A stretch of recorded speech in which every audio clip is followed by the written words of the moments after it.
بسم اللہ الرحمن الرحیم ایاک نعبد و ایاک نستعین۔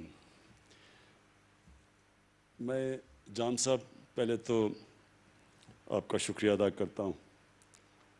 ایک تو آپ نے اچھے الفاظ کہے میرے لیے، لیکن آپ نے مجھے یہاں دعوت دی ادھر زیارت کو دیکھنے کے لیے، کیونکہ ہم سنتے تھے زیارت کا۔ ایک دفعہ میں بہت پہلے، آج سے 20 سال پہلے آیا تھا، لیکن وہ بڑا مجھے بھی یاد نہیں کہ ہم یعنی وہ مجھے، کیونکہ میں یہاں نہیں آیا تھا۔ پھر ایک زلزلہ آیا تھا، وہ پھر ہم نیچے آئے تھے، تو یہ دو، اس کے علاوہ میں یہاں آیا نہیں۔ مجھے خوشی یہ ہے کہ مجھے موقع مل گیا قائد اعظم کے جو وہ آخری دن تھے جدھر انہوں نے گزارے، یہ پیچھے جو ہسٹوریکل یہ مونیومنٹ ہے ہمارے لیے، اور اس لیے میں آپ کا شکریہ ادا کرتا ہوں، کیونکہ میں ہمیشہ سوچتا تھا کہ میں ایک دن جاؤں گا یہاں۔ زیارت کا میں نے سارا تقریباً پاکستان تو میں پھرا ہوا ہوں، لیکن میں نے زیارت جو اس طرح جس طرح آج دیکھا ہیلی کاپٹر سے اوپر سے بھی، یہ نہیں میں نے پہلے دیکھا تھا۔ اور مجھے یہ بھی خوشی ہوئی کہ یہ جو جونیپر کے درخت ہیں، کیونکہ میں ایک انوائرمنٹلسٹ ہوں، تو ان کا میں پڑھتا تھا کہ پرانے سب سے پتہ نہیں 3000 5000 سال پرانا یہ دنیا کا اثاثہ ہے، یہ جو جونیپر کا جو جنگل ہے۔ تو وہ بھی آج میں نے اوپر سے بھی دیکھ لیا، قریب سے بھی دیکھ لیا، تو اس کا آپ کا شکریہ۔ میں سب سے پہلے بات شروع کرنے سے پہلے، جو ہمارے ایف سی کے لوگوں نے آج کو شہادتیں دی ہیں، میں ان کے رشتہ داروں کے، ان کے خاندانوں کے لیے دعا کرتا ہوں کہ اللہ ان کو صبر دے۔ یہ ہماری سیکیورٹی فورسز کے اوپر مسلسل وہ لوگ اس وقت دہشت گردی کر رہے ہیں، جو کہ مجھے افسوس سے کہنا پڑتا ہے کہ اگر یہ گورنمنٹ، ہماری گورنمنٹ دیکھیں کہ جس طرح یہ بلوچستان کو اب جس طرح ہم نے اپنایا، یعنی اپنا سمجھا بلوچستان کو، جو پہلے گورنمنٹ سے نہیں سمجھا، تو کم از کم ان کو یہ سوچنا ہے کہ پہلی دفعہ بلوچستان میں اس طرح کا پیسہ خرچ کیا جا رہا ہے جو کبھی پہلے نہیں ہوا۔ اور جبکہ ہماری کولیشن گورنمنٹ ہے، لیکن میں آپ کو یقین دلاتا ہوں کہ میں اس لیے اپنی ساری ریسورسز اپنی گورنمنٹ کی مشکل وقت کے دوران، کیونکہ ہمارے اوپر بڑے بھاری قرضے چڑھائے ہوئے ہیں پچھلے والوں نے، اور ہمیں اتنا زیادہ پیسہ قرضوں کی قسطوں میں سود پہ چلا جاتا ہے کہ ہمارے لیے اپنے ملک کے لیے پیسہ خرچ کرنا بڑا کم رہ جاتا ہے۔ اس کے باوجود ہم نے پوری طرح بلوچستان کے اوپر جتنا بھی ہو سکے ہم نے فنڈز دیے ہیں، اور میری جو دو گورنمنٹس ہیں، پختونخوا کی اور پنجاب کی، وہ بار بار مجھے کہتے ہیں کہ جی آپ بلوچستان کے اوپر بہت ہی زیادہ مہربان ہو گئے ہیں، لیکن اس کی وجہ یہ ہے کہ بلوچستان کو واقعی نظر انداز کیا گیا ماضی میں۔ بلوچستان کے اندر جو پیسہ جانا تھا وہ بھی نہیں صحیح معنی میں خرچ کیا گیا، نہ توجہ گئی بلوچستان کے اوپر جو ہونی چاہیے تھی، اور جو پیسہ دیا بھی گیا، افسوس سے مجھے کہنا پڑتا ہے کہ وہ بھی صحیح معنی میں خرچ نہیں ہوا۔ اگر جو پیسہ دیا بھی گیا وہ صحیح معنی میں خرچ ہو جاتا تو بلوچستان کے حالات بہت بہتر ہونے تھے۔ مجھے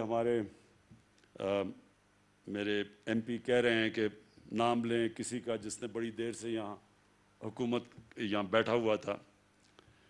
اب میں نام اس کا نہیں لینا چاہتا، کیونکہ میں مولانوں کی تو میں عزت کرتا ہوں، تو اس کو میں اس میں لانا نہیں چاہتا، کیونکہ وہ عزت کا قابل نہیں ہے وہ آدمی۔ لیکن اس میں کوئی شک نہیں کہ وہ پیسہ جو یہاں خرچ ہونا چاہیے تھا وہ خرچ نہیں ہوا۔ اچھا جی، اب پہلے تو میں آپ کو ایک خوشخبری سناؤں۔ خوشخبری یہ ہے کہ ایک بہت مشکل وقت سے ماشاءاللہ، اللہ کا شکر کرتا ہوں، ہمارا ملک نکل رہا ہے۔ ہمارے جو مخالف ہیں انہوں نے پہلے سے شور مچا دیا کہ حکومت فیل ہو گئی۔ ابھی تو ہماری حکومت آئی تھی تو انہوں نے کہا فیل ہو گئی، اس لیے وہ نہیں کہہ رہے تھے کہ فیل ہو گئی، کیونکہ حکومت جب آئی ہے وہ فیل کیسے ہو سکتی ہے؟ وہ چاہتے تھے کہ فیل ہو جائے, کہ کامیاب نہ ہو. پہلے سے خطرہ ہو گیا کہ کامیاب ہو جائیں. یہ حکومت اگر کامیاب ہو جاتی, اس معاشی بحران سے پاکستان کو نکال لیتی, تو ان کی سیاسی دکانیں بند ہو جانی تھی. لہٰذا ساری قوم کو 2-2.5 سال انہوں نے کہا تباہ ہو گیا پاکستان, معیشت تباہ ہو گئی, ملک لوگ پہ غریب لوگوں کا برا حال ہو گیا, سب کچھ کہتے رہے. ایک دم جو ابھی ہمارے پچھلے ہفتے جو گروتھ ریٹ کے فگر آئے ہیں, جو میں لوگوں کو نہیں سمجھ, گروتھ ریٹ کیا ہوتی ہے؟ گروتھ ریٹ کا مطلب یہ ہوتا ہے کہ آپ کی معیشت کس رفتار میں اوپر آ رہی ہے. تو پچھلے سال تو وہ 0.5 پہ اوپر آ رہی تھی, اور واقعی بڑا برا حال تھا. اور ساروں نے کہا کہ یہ اس بار بھی اتنا ہی ہوگا. تو جب گروتھ ریٹ تقریباً 4%, یعنی 4% پہ جب اوپر جانا, جب یہ فگرز جب پبلک ہوئے, تو وہ ساری اپوزیشن کہہ رہی ہے کہ یہ فگر ٹھیک نہیں ہے. کیونکہ اگر وہ فگر ٹھیک ہوتے تو اس کا مطلب یہ جھوٹ بول رہے تھے. اس کا مطلب کہ ملک اتنا برا نہیں کہ اگر ہم 4% ملک گرو کرے. تو وہ آج بڑے مشکل میں پڑے ہوئے ہیں. مجھے ترس بھی آتا ہے کئی دفعہ ان کے اوپر. وہ کبھی کہتے ہیں ہم آج گورنمنٹ گرا دیں گے, 3 مہینے کبھی دیتے ہیں گورنمنٹ کو, کبھی 31 دسمبر میں گورنمنٹ جائے گی, کبھی کچھ ہو جائے گا. تو مجھے تو اب ان کی فکر پڑ گئی کہ یہ اب ساتھ رہ جائیں گے یا نہیں رہیں گے. کیونکہ گورنمنٹ نے تو انشاءاللہ جو ہم مشکل وقت سے نکلے ہیں, یہ بھی 5 سال میں تو انشاءاللہ, اور ابھی اگلے سال یہ اور رفتار بڑھے گی اس کی, اور جو اگلی انشاءاللہ ہماری حکومت آئے گی اس میں پھر پاکستان اور تیزی سے اوپر جائے گا. کیونکہ اس کی وجہ ہے نا, بلوچستان کے میرے MPs بھی بیٹھے ہیں, وزیر بیٹھے ہوئے ہیں. اب سب کو میں صرف ایک چیز سمجھانا چاہتا ہوں. دیکھیں, میں اگر پاور میں آؤں نا, اقتدار میں آؤں, تو یا میں اپنے لیے پیسہ بنا سکتا ہوں یا میں اپنی قوم کے لیے پیسہ بنا سکتا ہوں. دونوں نہیں ہو سکتا. اگر یہ میں سوچوں کہ میں اپنے لنڈن میں بڑے بڑے محلات خریدوں گا اور قوم بھی ترقی کر جائے گی, ایسے ہوتا نہیں ہے. جو بھی قومیں ترقی کی ہیں, ان کے لیڈرز نے پوری طرح اپنی قوم, اپنے ملک میں بیٹھ کے اور اپنے ملک کی خدمت کی. مہاتر محمد, اس نے کوئی لنڈن میں فلیٹ نہیں اس کے کوئی ملک سے باہر بینک اکاؤنٹس نہیں ہیں, اس کے بچوں کی بزنسز باہر نہیں ہیں. وہ وہی ملیشیا میں رہا, ادھر ہی رہا, اس ملیشیا کو اٹھا کے کہاں سے کہاں لے گیا. اسی طرح سنگاپور کا لیک ون نیوز نے سنگاپور کو اٹھا کے کہاں سے کہاں لے گیا. امیر ترین ملک بن گیا سنگاپور اس کے ہوتے ہوئے. لیکن اس کی کوئی باہر مے فیئر لنڈن کے سب سے مہنگے میں اس کی کوئی جائیدادیں نہیں ہیں, پراپرٹیز نہیں ہیں, ان کے بچے باہر نہیں ہیں. تو یہ ہوتا ہی نہیں کہ ایک آدمی ملک سے پیسہ چوری کر کے باہر لے جائے اور سمجھے کہ ملک ترقی کرے گا. جب مہاتر محمد ملیشیا چھوڑ کے گئے تو ان کے بعد بھی ایک ایسا آدمی آ گیا جس کو بھی شوق تھا ملک سے پیسہ چوری کر کے باہر جائیدادیں کرنے کا. وہ آج جیل میں ہے. لیکن جب وہ چھوڑ کے گیا تو ملیشیا مقروض ہو چکا تھا. وہی ملیشیا جو مہاتر محمد اوپر لے گئے تھے وہ مقروض ہو چکا تھا. تو پاکستان اس لیے ترقی کرے گا, ایک تو اللہ نے پاکستان کو ہر قسم کی نعمت دی ہے. ہمیں خود ہی نہیں پتا کہ اللہ نے پاکستان کے اوپر کتنا مہربان ہے. کیونکہ جو ہمارے حکمرانوں کی, ان کے گھر بھی باہر ہیں, چھٹیاں بھی باہر ہیں, عیدیں بھی باہر ہیں, علاج بھی باہر ہے, ان کو کیا پتا کہ اللہ نے اس ملک کو کتنا نوازا. یہ جو زیارت ہے, اور بڑا اچھا ہوا میں آج آ گیا, یہ واقعی ایک سارے علاقے کا ارد گرد ایک ٹورزم کا ہب بن سکتا ہے. ٹورزم کا مطلب کہ مقامی لوگوں کو بہت فائدہ ہو سکتا ہے, ان کی آمدنی میں اضافہ ہو سکتا ہے, غربت کم ہو سکتی ہے. پختونخوا کے اندر جب ہماری حکومت آئی 2013 میں, سب سے برے حالات تھے پختونخوا کے, کیونکہ وہاں وار آن ٹیرر تھی, تباہی تھی, ادھر جنگ لڑی جا رہی تھی, وہاں کوئی 500 پولیس والے شہید ہو چکے تھے, قانون نام کی چیز نہیں تھی, جو بزنس تھی وہ بزنسز بند ہو چکی تھی, جو سب سے بڑی بزنس تھی وہ لوگوں کو اغوا کر کے پیسے لیتے تھے لوگ, وہ بزنس چل رہی تھی. لوگ پشاور کو چھوڑ کے اسلام آباد میں گھر لے رہے تھے اپنے آپ کو بچانے کے لیے. اور UNDP کی رپورٹ ہے کہ 5 سالوں میں 2013 سے 2018 میں سب سے تیزی سے غربت پختونخوا میں کم ہوئی سارے باقی صوبوں کے مقابلے میں. امیر غریب کا فرق سب سے کم ہوا پختونخوا میں. اور ہیومن ڈیولپمنٹ، یہ تین چیزیں یو این ڈی پی کی رپورٹ میں آئی. ہیومن ڈیولپمنٹ کا مطلب کہ جو انسانوں کے اوپر سب سے زیادہ خرچہ ہوا، ان کی تعلیم پہ، ان کی صحت پہ، وہ پختونخوا میں ہوا، روزگار پہ. اور اس کی ایک بہت بڑی وجہ ٹورزم تھی. ہم نے پوری طرح ٹورزم کو پختونخوا میں اٹھایا، اور ٹورزم کی وجہ سے جب ٹورسٹ آتا ہے وہ پیسہ خرچ کرتا ہے، وہاں دکانیں چلتی ہیں، وہاں روزگار ملتا ہے. تو وہ بہت بڑی وجہ تھی کہ ٹورزم کی وجہ سے پختونخوا اوپر گیا. دوسری چیز تھی ہیلتھ کارڈ. ہم نے غریب لوگوں کو، آدھی آبادی کو پختونخوا کی ہم نے ہیلتھ کارڈ دیا. اب ہیلتھ کارڈ کیا ہے؟ ہیلتھ کارڈ ہے ہیلتھ انشورنس. ہر خاندان کے پاس ایک کارڈ دیا جس کی وجہ سے 10 لاکھ روپے تک وہ کسی بھی ہسپتال میں اپنا مفت علاج کروا سکتے تھے. یہ اب پختونخوا کے ہر شہری کے پاس، یعنی ہر خاندان کے پاس اب ہیلتھ کارڈ آ گیا. پہلے صرف آدھی آبادی کے پاس تھی. اور پنجاب نے اس سال کے آخر تک سارے پنجاب کے لوگوں کے پاس ہیلتھ کارڈ آ جائے گا. اور ہیلتھ کارڈ کا مطلب یہ، یعنی اس کا مطلب یہ ہے کہ جب گاؤں کے اندر بھی، دیہاتوں کے اندر بھی لوگوں کے پاس ایک ہیلتھ انشورنس آ جائے گی تو پرائیویٹ سیکٹر کے لوگ جا کے وہاں ہسپتال بنائیں گے. اور جب پرائیویٹ، تو پھر ہسپتالوں کا جال پھیل جائے گا. حکومت کے پاس تو پیسے نہیں کہ ہم سارے پاکستان میں ہسپتال بنا سکیں، لیکن پرائیویٹ سیکٹر کو جب یہ پتہ چلے گا کہ ہر آدمی اگر وہ بیمار ہوتا ہے دیہات میں، جدھر بھی غریب علاقوں میں بھی، اس کے پاس ہیلتھ کارڈ ہوگا، وہ پیسے دے سکے گا. آپ انشاءاللہ دیکھیں گے کہ یہ ہیلتھ کارڈ نہیں ہے، یہ پورا ہیلتھ سسٹم آ رہا ہے پاکستان میں. تو میں آپ سے جام صاحب یہ درخواست کروں گا کہ آپ نے اگر اصل اپنے لوگوں کی خدمت کرنی ہے تو جس طرح پنجاب اور پختونخوا میں ہیلتھ کارڈ دیا گیا، آپ کو بھی بلوچستان میں ہر خاندان کو ہیلتھ کارڈ دینا چاہیے. یہ یقین کریں کہ اس کا فائدہ صرف یہ نہیں کہ آپ اپنے لوگوں کو، غریب لوگوں کی مدد کریں گے. سب سے زیادہ تکلیف ہوتی ہے برے وقت میں. ایک غریب گھرانے میں اگر بیماری ہو جائے تو وہ غریب گھرانے پہ سب سے بڑا عذاب آ جاتا ہے کہ ان کا جو بجٹ بنا ہوتا ہے کہ بچوں کے سکول، کپڑے یا جو بھی اور کھانا پینا، وہ ایک بیماری سے وہ سارا ان کا بجٹ خراب ہو جاتا ہے، اور کئی دفعہ پورا خاندان غربت کی لکیر سے نیچے چلا جاتا ہے. تو اس لیے سب سے بڑی نعمت ہے کہ اللہ بھی خوش ہوگا، اور انشاءاللہ اس کی، وہ جب خوش ہوتا ہے تو آپ کے اوپر اس علاقے پہ اللہ کی نعمتیں آتی ہیں. اب آ گیا گیس کا.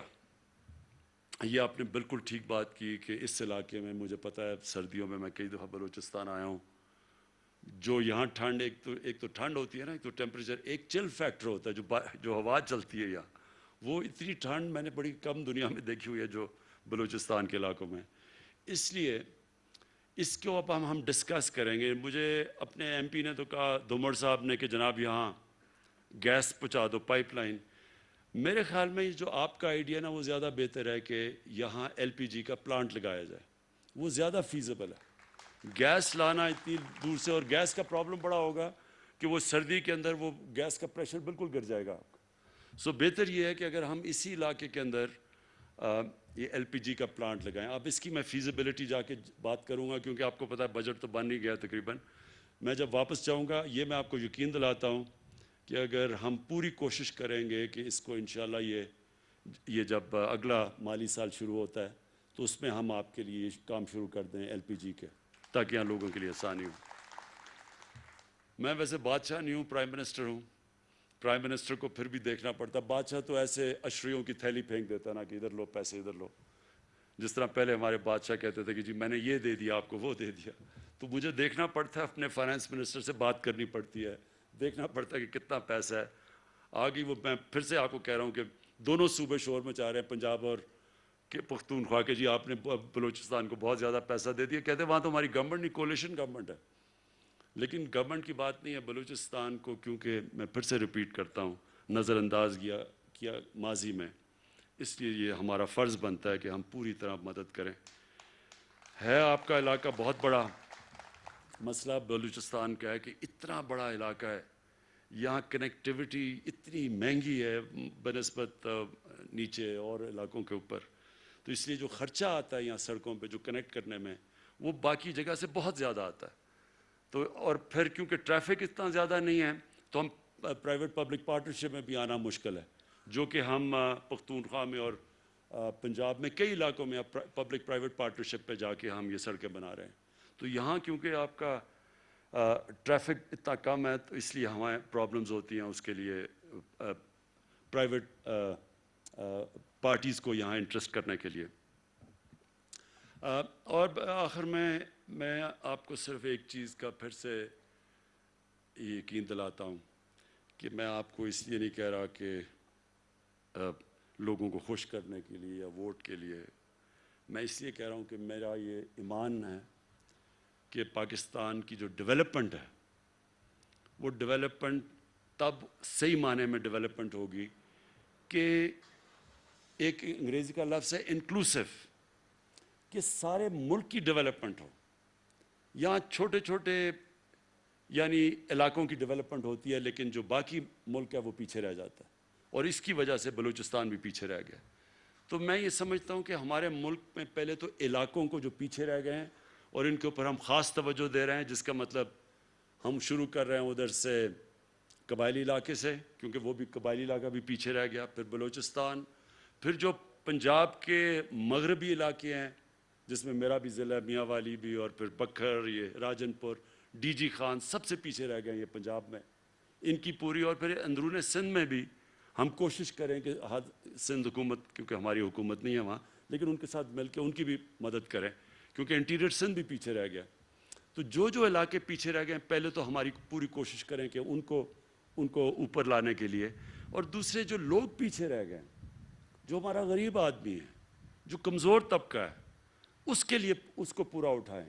تو اس کے لیے احساس پروگرام پاکستان کی تاریخ کا سب سے بڑا پروگرام ہم لے کے آ رہے ہیں, جو احساس پروگرام ہے, جو غربت کم کرنے کے لیے, جس میں مختلف چیزیں ہیں کہ ہم ہنر بھی سکھا رہے ہیں, ہم خواتین کی بھی مدد کر رہے ہیں دیہاتی علاقوں میں, تاکہ وہ اپنی مدد کر سکے, ان کی گائے بھینسیں مویشی ان کو دے رہے ہیں تاکہ وہ خود اپنے گھر کی حالات بہتر کر سکیں. پھر قرضے دے رہے ہیں کامیاب جوان میں, کہ ہم نوجوانوں کو قرضے دے رہے ہیں بلوچستان سے بھی, ہر علاقے سے, تاکہ وہ اپنی بزنس کو سیٹ اپ کر سکے, اپنا کاروبار شروع کر سکے, اپنے پیر پہ کھڑے ہو سکے. یہ سارے ہمارے جو پروجیکٹس ہیں, اور اس میں پھر ایک نیا پاکستان, جو ہم ہاؤسنگ کا نیا پاکستان ہاؤسنگ, کہ جو تنخواہ دار لوگ ہیں, جو سرکاری نوکر ہیں, جو کہ مزدور ہیں, جو مکینک ہیں, جن کے پاس کبھی اتنا پیسہ نہیں اپنا گھر بنانے کے لیے, ان کے لیے اب ہم اسپیشل پروجیکٹ لے کے آ رہے ہیں. اور شروع ہو گیا ہے, کئی ہزار لوگوں نے اب ان کو قرضے مل گئے ہیں, بینک قرضے دیتے ہیں. تو جو پیسہ وہ کرائے پہ دیتے ہیں وہی پیسہ قرضوں کی قسطوں پہ چلا جاتا ہے اور ان کا اپنا گھر ہو جاتا ہے. تو یہ ایک پروگرام شروع ہو گیا پاکستان میں, انشاءاللہ یہ پھیلتا جائے گا. یہ بھی ہماری کوشش ہے کہ لوگ, جو عام آدمی کے پاس اتنا پیسہ نہیں ہوتا اپنا گھر بنانے کے لیے, ان کے لیے ہم بینکوں کے ذریعے قرضے دیں تاکہ وہ اپنے گھر بنا سکیں. میں آخر میں پھر سے جان صاحب آپ کا شکریہ ادا کرتا ہوں کہ مجھے موقع ملا ادھر آنے کے لیے. کویسچن آنسر نہیں, بعد میں میرے سے بات کر لینا, اور میں انشاءاللہ آپ کے پاس مسلسل آتا رہوں گا, بلوچستان کا پروگریس دیکھتا رہوں گا. 700 ارب روپے کا ہم نے سب سے بڑا پیکج دیا اب تک بلوچستان کو, اور دوسرا بھی ابھی ایک اور ہم سڑکوں کا پیکج دے رہے ہیں. یہ آپ کو میں یقین دلا دوں گا, جتنی ہمارے پاس ہم کوشش کرتے رہیں گے, جدھر بھی گنجائش نکلے ہم اپنے بلوچستان کے لیے فنڈز دیں. شکریہ.